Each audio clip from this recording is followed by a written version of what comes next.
आप सभी का खैर मकदम है आपके अपने official YouTube channel chalk and duster academy में एक बार फिर से। उम्मीद है आप लोग खैर आफियत से होंगे और फिर हाजिर हूँ मैं आज आप लोगों के साथ एक नए सेशन में। और आज का जो हमारा सेशन है वो है भाग 2 या हम लोग कह सकते हैं हिस्सा 2। इससे पहले हमने पार्ट 1 की जो है वो क्लास की थी जिसमें हमने बात की थी हिस्ट्री ऑफ उर्दू लैंग्वेज यानी कि उर्दू की तारीख के हवाले से। और उस तारीख में हमने बात की थी हिंद आर्याई की मुख्तसर तारीख के साथ साथ कदीम हिंद आर्याई की, कदीम हिंद आर्याई की, जिसका टाइम पीरियड मैंने आपको बताया था 1500 से लेके तकरीबन 500 कबल मसीह तक। कबल मसीह का मतलब होता है ईसा अलैहिस्सलाम से पहले के वक्त को हम लोग क्या मानते हैं, उसे हम लोग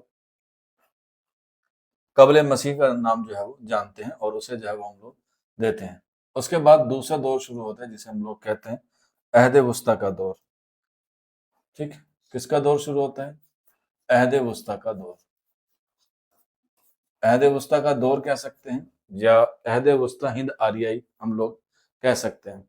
अहद वस्ता का मतलब होता है, अहद का मतलब होता है दौर और वस्ता का मतलब होता है आपका मध्य, यानी कि बीच का काल, मध्य काल। और इसका जो टाइम पीरियड शुरू होता है वो शुरू होता है 500 कबल मसीह से लेके 1000 ईस्वी तक। ये काफ मीम है और ये ईस्वी तक आ जाता है, यानी कि ये भी तकरीबन कितने साल रहा? ये रहा तकरीबन 1500 साल का। ये क्या रहा? दौर रहा। कौन सा? कदीम हिंद आर्याई के बाद जो दूसरा दौर शुरू होता है वो होता है अहद वस्ता का दौर।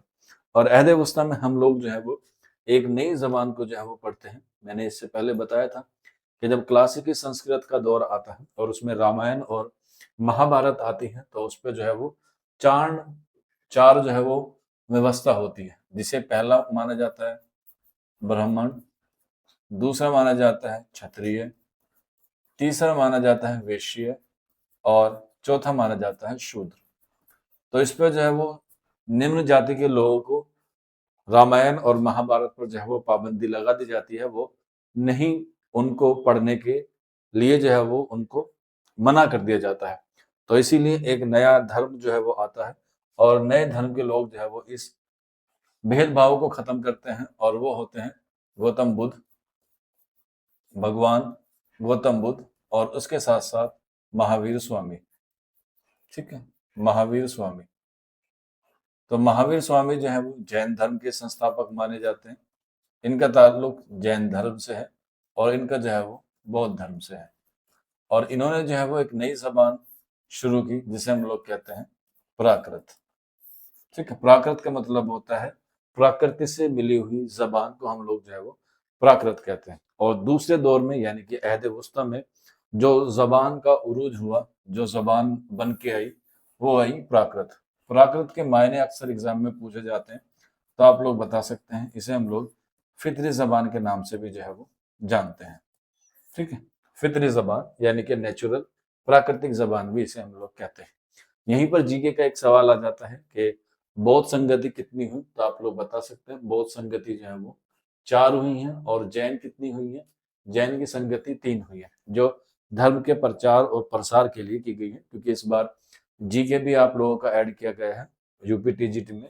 डीटी बरस में पहले से ही होता है और दिगेन एग्जाम में भी आता ही है। अगर हम लोग बात करें बीपीएससी की, तो बीपीएससी के प्री में जो है वो वहां पर बिहार के ताल्लुक से भी सवाल आते हैं और गौतम बुद्ध और महावीर स्वामी का ताल्लुक भी जो है वो वहीं से जो है वो माना जाता है। और आपको पता है गौतम बुद्ध ने जो अपना पहला उपदेश दिया था वो सारनाथ में दिया था, तो इसलिए आप लोग वहां से भी याद रख सकते हैं, एग्जाम में सवाल आते हैं।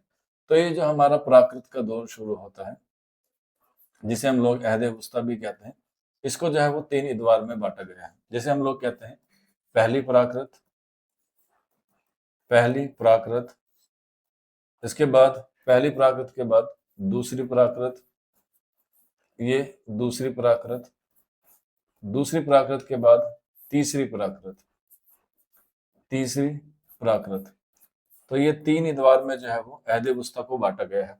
जैसे कदीम हिंद आर्याई को 2 भागों में बांटा गया था जिसे हम लोग जानते हैं वैदिक संस्कृत और क्लासिकल संस्कृत, ठीक उसी तरीके से जो है वो प्राकृत के दौर को या अहद वस्ता के दौर को भी 3 हिस्सों में तकसीम किया गया है। पहली प्राकृत, दूसरी प्राकृत और तीसरी प्राकृत। इसका जो टाइम पीरियड है वो 500 कबल मसीह से लेके, क्योंकि 500 कबल मसीह से लेके 100 ईस्वी तक होता है, और इसका 100 से लेके जो है वो 500 ईस्वी तक होता है। ये आप लोग जो है वो ईस्वी जो है वो मान सकते हैं। यहाँ से एग्जाम में सवाल आता ही आता है। और यहाँ पर जो है वो 500 ईस्वी, और ये 500 ईस्वी से लेके आपका आ जाता है 1000 ईस्वी तक। ठीक, तो ये क्या है, पहली प्राकृत का दौर, दूसरी प्राकृत का दौर, तीसरी प्राकृत का दौर, और उसके साथ साथ ये टाइम पीरियड जो है वो दिया गया है। अब इसमें हम लोग बारी बारी से बात करेंगे पहली प्राकृत की। पहली बात करते हैं पहली प्राकृत। पहली प्राकृत को हम लोग इब्तिदाई प्राकृत के नाम से भी जो है वो जानते हैं। सबसे पहली बात तो यही है, इब्तिदाई प्राकृत। ठीक है, ठीक है। पहली प्राकृत को हम लोग इब्तिदाई प्राकृत के नाम से जानते हैं। इब्तिदाई का मतलब होता है पहली या शुरुआती प्राकृत। और इसके जो नमूने हमें देखने को मिलते हैं वो मिलते हैं महावीर स्वामी के ग्रंथों में, या हम लोग कह सकते हैं गौतम बुद्ध के जितने भी ग्रंथ हुए हैं उनमें जो है वो इस जबान का क्या किया गया है, इस्तेमाल किया गया है। प्राकृत के साथ साथ यहाँ पर जो है वो ये जबान मजहब की जबान भी मानी गई, और यहीं से जो है वो एक नया दौर जो है वो शुरू हो जाता है, और यहीं से लोग जो है वो इसकी तरफ क्या होते हैं, मुतवज्जा होते हैं, और लोग इस जबान को जो है पढ़ते हैं और इस जबान को जो है वो लिखने की कोशिश करते हैं। और यहीं पर जो है वो महावीर स्वामी हुए, या फिर हम लोग कह सकते हैं गौतम बुद्ध हुए, उन्होंने जो है वो अपनी किताबों की जो है वो रचना जो है वो शुरू की। और यहीं पर हमें पता चलता है एक नई रस्मुल खत का कह सकते हैं, या लिपि का, या हम लोग कह सकते हैं पाली जबान का। ठीक है, इसी दौर में हमें सब पता चलता है पाली जबान का। और पाली जबान का जो कदीम नाम है, कदीम नाम, तो पाली का जो कदीम नाम है वो माना जाता है अर्ध मागधी। ठीक है, पाली जबान का जो कदीम नाम माना जाता है वो माना जाता है कदीम मागधी। और इसी जबान में यानी कि पाली जबान में ही क्या मिलता है, हमें बहुत सारे ग्रंथ देखने को मिलते हैं, चाहे वो सत्तु पिटक हो, चाहे वो विनय पिटक हो, चाहे वो अभिधम पिटक हो, जितने भी ग्रंथ है वो हमें पाली जबान में जो है देखने को मिलते हैं, क्योंकि उन्होंने उसी जबान को जो है वो लोगों ने लिखित रूप में जो है वो रखा। प्राकृत जो है वो जबान है बोलने की, और जो प्राकृत का लिखित रूप है वो हमारी कौन सी कहलाती है, पाली। आप इसे ऐसे समझिए कि जो भाषा होती है वो अलग होती है, और जो उसकी लिपि होती है वो जो है वो अलग होती है। ये दोनों बातें जो है वो अलग है, भाषा और लिपि। जैसे अगर हम लोग बात करें हिंदी, ठीक है, हिंदी भाषा है, लेकिन इसकी जो लिपि है वो क्या है, वो देवनागरी है। ठीक है, क्या है, देवनागरी। इसी तरीके से अगर हम लोग बात करें उर्दू, उर्दू जो जबान है, लेकिन इसकी जो लिपि है वो क्या है, वो है खत नस्तालिक, खत नस्तालिक। तो इस तरीके से आप लोग याद रख सकते हैं। इसके अलावा इंग्लिश, इंग्लिश जो है वो जबान है, लेकिन इसकी जो लिपि है वो क्या है, रोमन है। तो इस तरीके से लिपि और भाषा दोनों जो है वो अलग अलग होती है। जैसे जबान और बोली अलग अलग होती है, ठीक वैसे ही जो है वो ये जबान और भाषा क्या होती हैं, अलग अलग होती हैं। भाषा और लिपि दोनों अलग होती हैं। और पाली जबान के नमूने हमें सबसे पहले कहाँ देखने को मिलते हैं, तो आप लोग बता सकते हैं। एक महान शासक हुए हैं जिनका नाम है महान अशोक। ठीक है, महान अशोक ने जो है वो दो चीजों का आगाज किया है, एक किया है स्तंभ का, और दूसरा किया है अभिलेखों का। ठीक है, उसमें जो है वो पाली जबान का जो है वो सबसे पहले हमें देखने को मिलता है नमूने के तौर पे। तो महान अशोक जो है वो कहाँ के थे, तो बता सकते हैं मगध साम्राज्य के अशोक जो है वो एक महान शासक हुए हैं। और इन्होंने एक जंग लड़ी है जिसे हम लोग कहते हैं कलिंग का युद्ध, कलिंग का युद्ध। ठीक है, कुछ बच्चे कहते हैं सर उर्दू में लिखिए, क्योंकि हिस्ट्री आपकी हिंदी में ही आएगी, तो आप लोग उसी से जो है वो मैनेज कीजिएगा, उससे भी आप लोगों को फायदा होगा। कलिंग का युद्ध, और कलिंग की कैपिटल यानी कि राजधानी भी पूछी जाती है, तो आप लोग बता सकते हैं ये तोसली है। ठीक है, और युद्ध का कारण क्या था, युद्ध का कारण था हाथी। कलिंग के राजा से अशोक ने हाथी मांगे थे, तो कलिंग के राजा ने हाथी देने से मना कर दिया था, और उसके बाद कलिंग का युद्ध हुआ, जो सबसे खतरनाक और भयानक माना जाता है इतिहास का। तो इसी का अभिलेख जो बारे में हमें अभिलेख और स्तंभ के बारे में पता चलता है। और किस अभिलेख में पता चलता है, तो आप लोग बता सकते हैं 13वें अभिलेख में इस बात का जिक्र है और ये पाली भाषा में जो है वो लिखा हुआ है। तो ये प्राकृत जबान का ही एक हिस्सा है और यहीं से जो है वो हमारा अहद वस्ता का जो दौर है शुरू होता है। अभी तक जितनी भी चीजें हुई हैं वो सारी मजहबी हुई हैं, यहाँ पर आके जो है वो चीज हिस्टोरिकल जो है वो ज्यादा मानी जाती है। और जैसे ही पहली प्राकृत अदबी रूप ले लेती है उसे हम लोग दूसरी प्राकृत कहते हैं।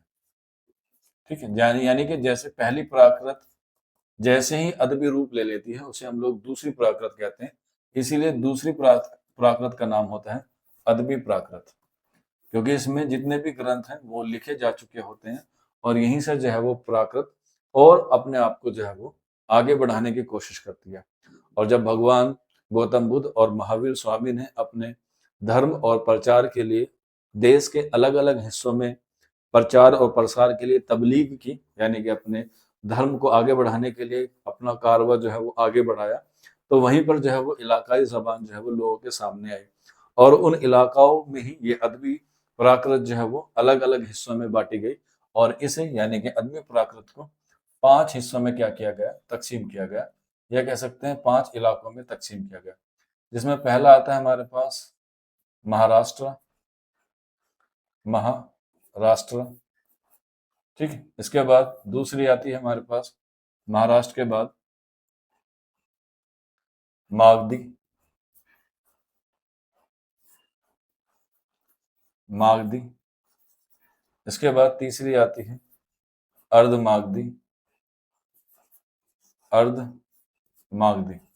ये 3 जबानें जो दी गई हैं वो अलग अलग हिस्सों में दी गई हैं, क्योंकि जब महावीर स्वामी और गौतम बुद्ध हिंदुस्तान के अलग अलग हिस्सों में गए और वहां जाकर उन्होंने देखा कि ये जबान जो है वो अलग अलग हिस्सों में बांटी गई है और बोली गई है, तो वहां की जो अपनी एक लोकल लैंग्वेज थी उनके साथ इन्होंने कॉम्बिनेशन किया और कॉम्बिनेशन के साथ वहां के इलाकों को जो है माहिरीन ने अलग अलग हिस्सों में तकसीम कर दिया।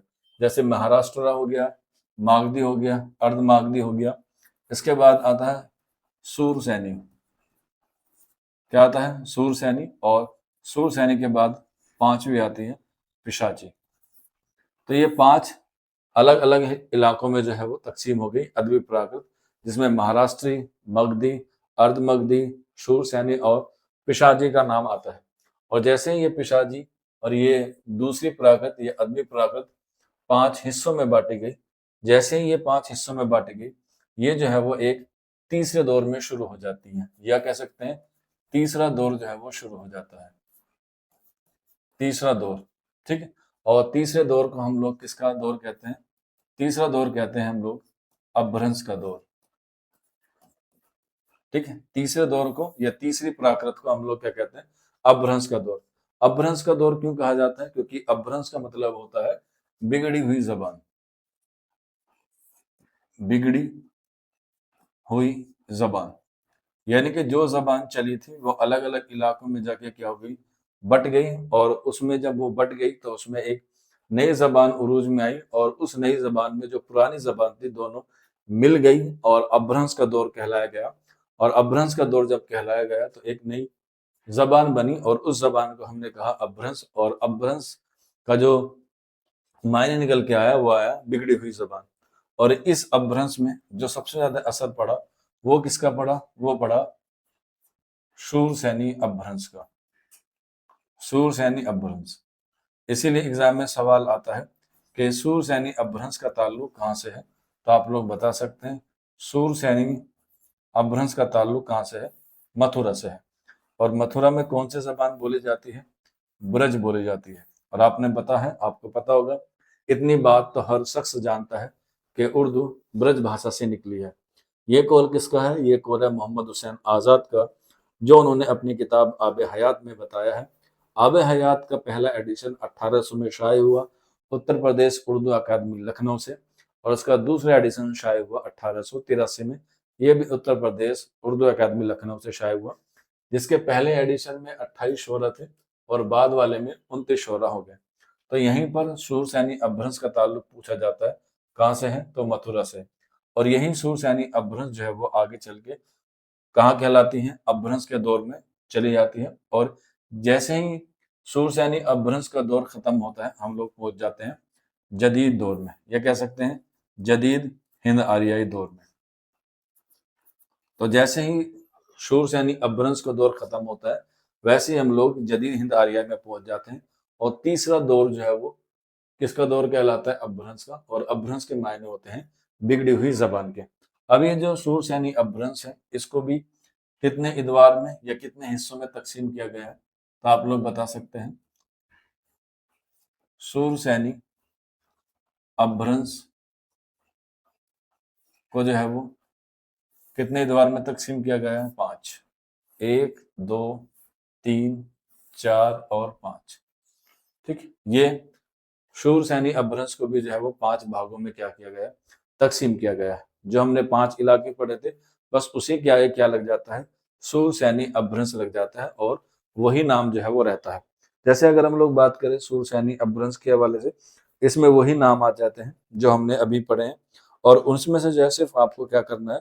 शूरसेनी अपभ्रंश को जो है वो ऐड कर देना है। और जब आप लोग शूरसेनी अपभ्रंश को ऐड करेंगे, तो वैसे ही ऐड करते वक्त हम लोग वो कहाँ पहुंच जाएंगे?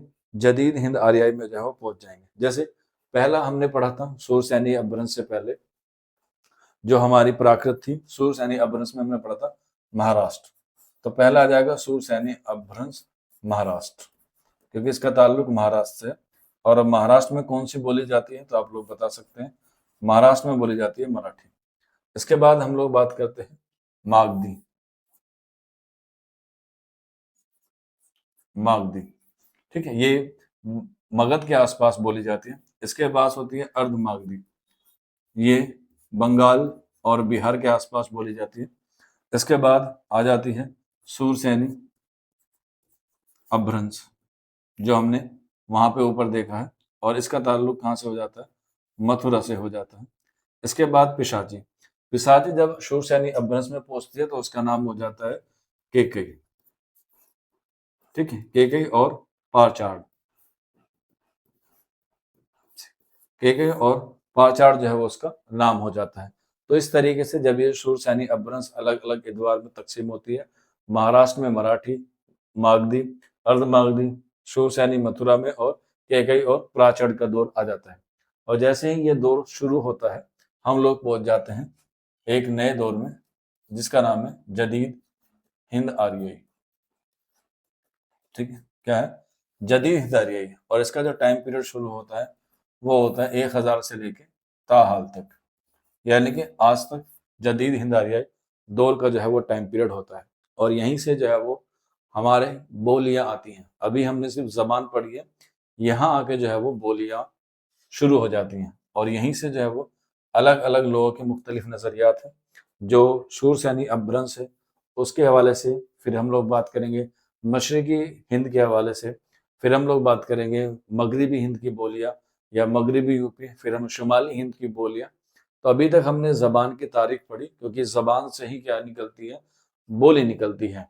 जो ज़बान होती है वो बहुत बड़े इलाके की बोली होती है, जो बड़ी ज़बान या बड़े स्तर पर बोली जाती है। लेकिन जो बोली होती है वो बहुत मुख्तसर और कुंद इलाके की होती है। उसका जो क्षेत्रफल होता है वो बहुत कम होता है। क्षेत्रफल का मतलब होता है एरिया जो होता है वो बहुत कम होता है। तो ये जो टॉपिक है हमारा जदीद हिंद आर्याई, जो 1000 से लेके ताहाल तक है, जिसमें बहुत सारी अलग अलग बोलियां आती हैं, उनकी खुसूसियत आती हैं, उसके साथ साथ उनका जो इलाका है वो आता है। वो हम लोग जो है वो आगे आने वाली क्लास में बात करेंगे। कोई बच्चा अगर बैच से जुड़ना चाहता है तो ये नंबर है 9045220432, और ऐप डाउनलोड कर लीजिएगा शबरोज एकेडमी। वहाँ पर आपको ये सारी चीज़ें जो है वो हमारी मिल जाएंगी। हमारे जितने भी कोर्सेज हैं सारे के सारे आपको शबरोज एकेडमी में मिल जाएंगे। वेबसाइट हमारी chalkandduster.in है। ठीक है, ये वेबसाइट है, आप इस पे जाके भी जो है वो सर्च कर सकते हैं, जहाँ पर नोट्स और टेस्ट PDF आपको जो है मिल जाएंगे। आज के सेशन में इतना ही था। मिलते हैं आप लोगों से जल्दी नेक्स्ट वीडियो में। शुक्रिया।